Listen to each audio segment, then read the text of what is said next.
Bismillah. Assalamualaikum warahmatullahi wabarakatuh. Alhamdulillahi wahibil atiyah, wassalatu wassalamu ala khairil bariyah, nabiyyina wa habibina wa syafi'ina Muhammadin ibni Abdillah wa ala alihi wa sahbihi wa mawalah, wa la hawla wa la quwwata illa billah. Subhanaka la ilma lana illa ma 'allamtana innaka antal alimul hakim. Rabbi yassir wa la tu'assir, ya Rabbi tammim bi khair.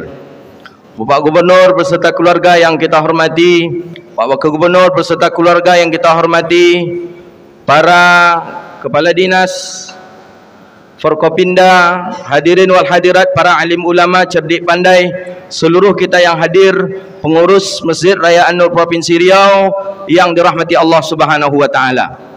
Kita memuji Allah dengan mengucapkan alhamdulillahi rabbil alamin. Dengan izin Allah kita bisa datang ke rumah Allah, dan dengan rahmat Allah kita Allah jumpakan dengan Ramadan. Salah satu nikmat yang paling besar yang Allah berikan kepada kita adalah Allah jumpakan kita dengan Ramadan.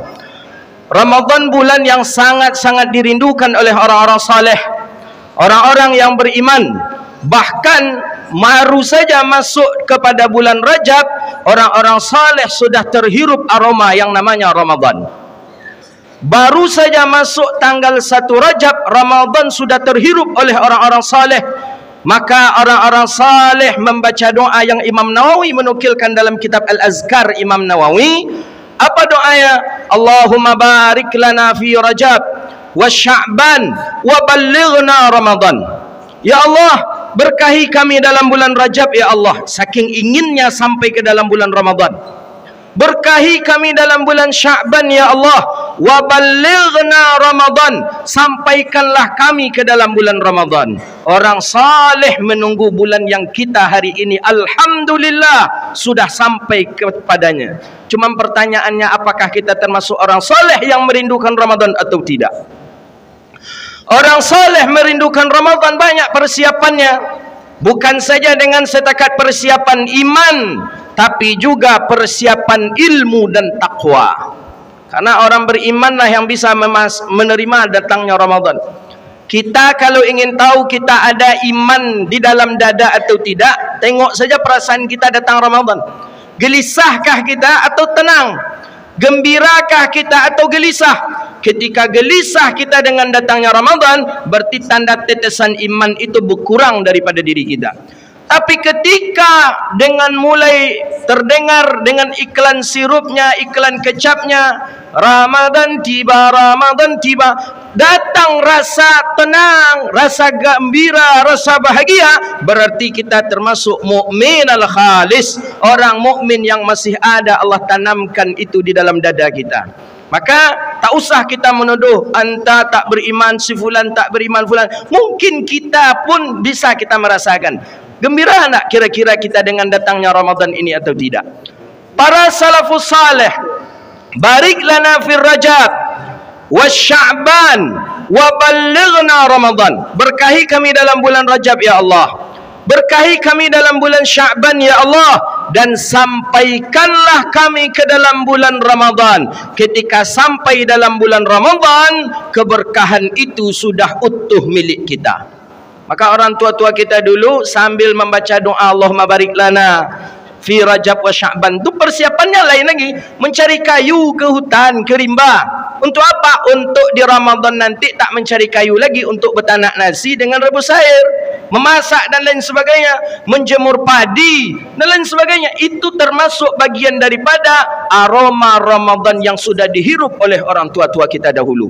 Maka oleh karena itu Allah anugerahkan Ramadan kepada kita hari ini. Baca, ingat kita doa yang dibaca oleh Rasulullah, Allahumma ahillal hilal Ramadan lana. Ya Allah, tetapkanlah Ramadan itu untuk kami ya Allah.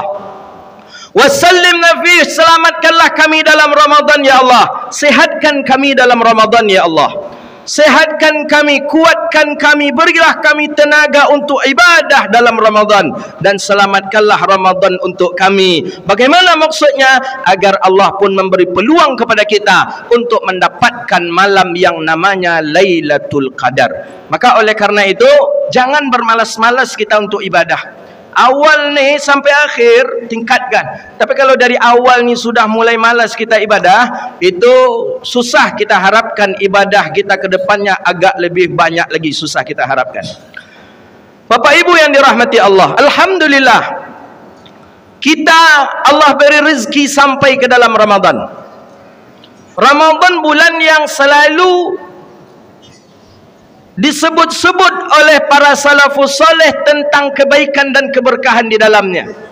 Tapi untuk mengetahui kapan awalnya Ramadan, kita pun seluruhnya pun belum bisa untuk memastikannya. Tetap kita ini sebagai muqallid.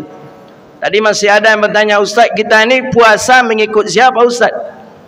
Kalau dilihat hadis Nabi, Nabi mengatakan dalam riwayat hadis, sumu li ru'yati, kata Rasulullah, wa aftiru li ru'yati, puasalah karena melihat bulan, berhari rayalah karena melihat bulan.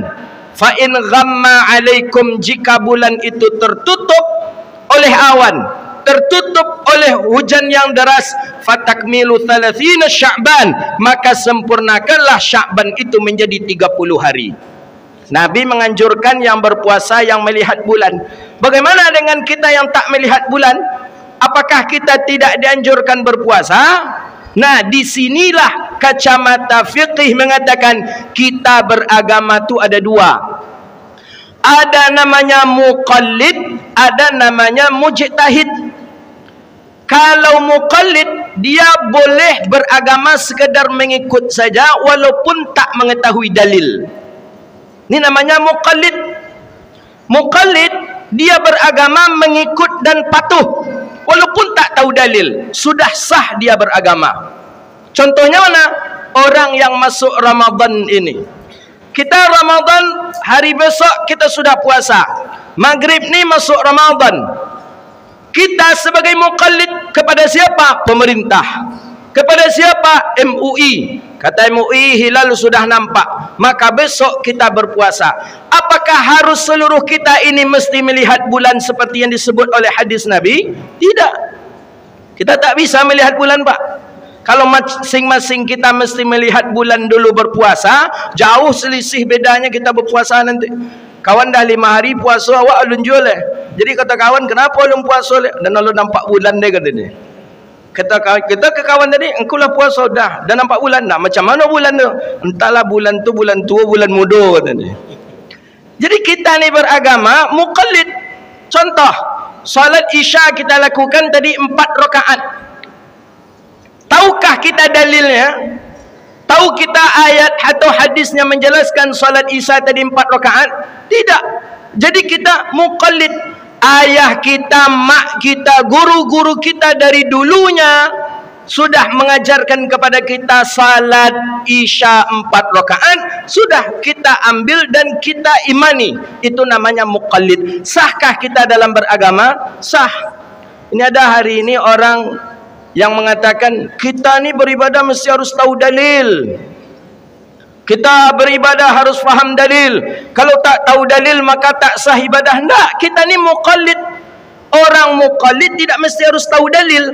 Contoh, mohon maaf, babi di kita apa hukumnya? Haram. Babi haram kita makan. Mana dalilnya mengatakan babi haram? Bapak-bapak ibu, dapatkah ayat menjelaskan babi haram?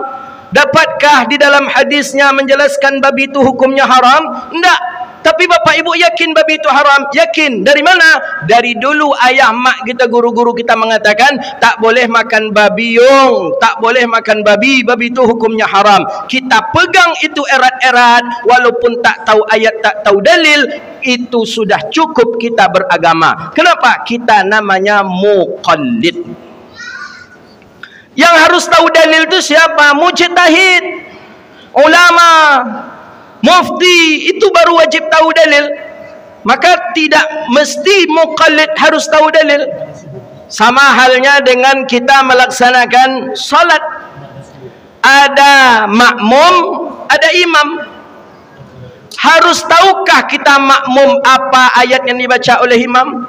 Imam membaca surah ini, ayat ini, harus tahukah kita makmum? Tidak.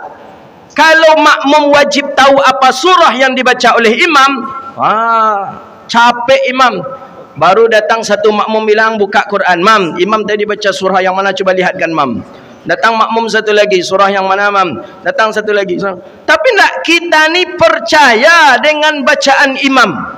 Kenapa? Karena kita sebagai muqallid. Jadi pegang erat-erat, orang dalam beragama ada dua, ada muqallid, ada mujtahid. Muqallid tak butuh dalil, tapi mujtahid baru dia butuh kepada dalil. Sama dengan solat tadi, makmum dengan imam. Makmum tak boleh mengintervensi imam. Mam, kalau bisa nanti ayatnya yang pendek-pendek aja lah ya. Tak boleh. Atau mam, nanti kalau bisa inna atayna dengan qul huwallah saja lah ya. Tak boleh. Imam, kita sebagai makmum. Sama halnya dalam kitab Nawadirul Arab, ada kitab namanya Nawadirul Arab li Syekhina Nuruddin hafizahullah. Di sana ada disebutkan si Joha namanya. Joha ni ya kisah cerita hikayat. Joha ini ke masjidnya ya cukup sering. Tapi si Joha ni sekali solat subuh, imamnya membaca surah Al-Baqarah. Solat subuh baca surah Al-Baqarah. Hampir 2 jam solat subuh. 2 jam lamanya salat subuhnya, saking panjangnya ayat. Surah yang paling panjang dalam Al-Quran surah Al-Baqarah. Setelah selesai salat, si Joha tadi, ya kalau berkata orang-orang tapung, orang kampung bilang berceleco katanya. Dia nak dia nyo semayang lah katanya. Imam tu memang tak betul lah tu katanya. Masa surah Al-Baqarah dibaca subuh? Taubat, tak mau dia salat subuh ke masjid lagi si Joha. 2 bulan namanya Joha tak salat subuh ke masjid.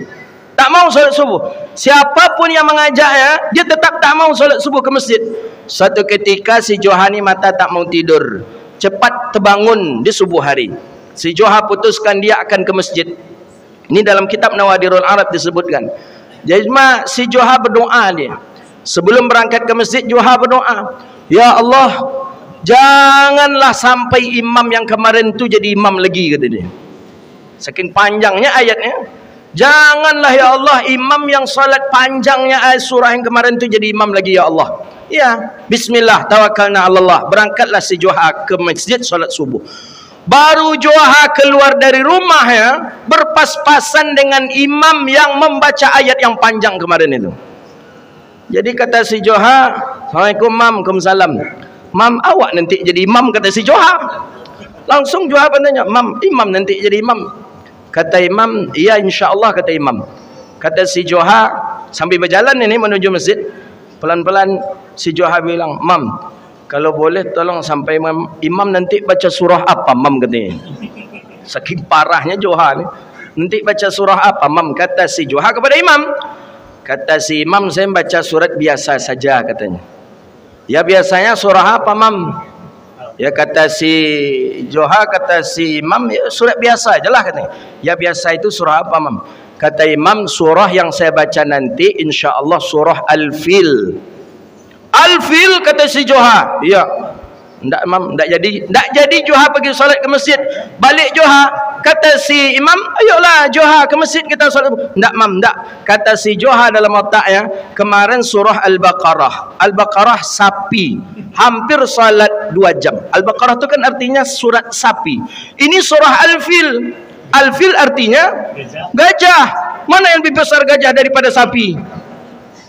Besar gajah. Ini pasti nanti sampai 3 jam nanti salat. Akhirnya Joha tak datang lagi dia ke masjid salat subuh. Pada surah Al-Fil itu apa ayatnya itu? Hah? Alam tarakai. Mana yang panjang alam tarakai pada Al-Baqarah? Kalau ada yang bilang panjang alam tarakai itu para bunga pada Joha. Nampak betul tak pernah buka Al-Quran ini. Nah, ini muqallid. Kalau kita sebagai muqallid patuh saja, sam'an wa ta'ah. Tak perlu mencari dalil. Dalil biarlah kami yang para ulama, ustaz, mujtahid yang mencari dalil. Kalau seluruh kita ni mencari dalil, siapa yang nak tukang jahit baju? Siapa yang tukang nak jahit, nak buat makanan, kedai nasi dan lain sebagainya? Nanti tutup kedai nasi mana ni tak ada orang. Enggak, dia lagi cari dalil ni. Tak ada tukang jahit buat baju, mana lagi cari dalil kuliah cari. Nah, orang awam namanya dalam beragama muqallid, yang harus mengetahui dalil mujtahid. Maka itulah kita puasa Ramadan. Puasa Ramadan, kenapa kita patuh dan ikut kepada pemerintah dan MUI? Karena kita muqallid, kita tidak bisa melihat bulan, maka kita percayakan kepada ahlinya, sebagaimana Allah mengatakan dalam Al-Quran, fas'alu ahla dzikri in kuntum la ta'lamun. Mungkin itu kajian kita pada hari ini, Ramadan ini. InsyaAllah semangat, niatkan dalam hati. Kita mesti husnuzan kepada Allah, berbaik sangka kita kepada Allah bahwa Allah beri kita kesehatan dalam Ramadan, Allah beri kita kekuatan dalam Ramadan. Laksanakan ibadah sebanyak-banyaknya dalam Ramadan. Laksanakanlah ibadah yang orang-orang merindukan bisa berada dalam Ramadan. Alhamdulillah, Allah anugerahkan kita dalam Ramadan dalam keadaan sehat, dalam keadaan al-afiyah, insya-Allah.